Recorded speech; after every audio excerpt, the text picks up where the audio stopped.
ఏటేట నవరాత్రి మహోత్సవాలకు ఊరు వాడల్లోన నిన్ను నిలుపుకొని నిష్ట నియమాలతో నిన్ను పూజించేరు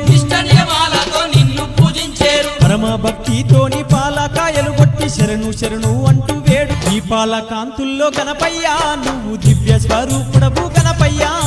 దీనుల పాలిసము నుండి బోబొజ్జ గణపయ్య కోటొక్క భక్తుల కాపాడడానికి కాని పాకమున వెలసినవయ్యా కైలాసము నుండి బోబొజ్జ గణపయ్య కోటొక్క భక్తుల కాపాడడానికి కాని పాకమున వెలసినవయ్యా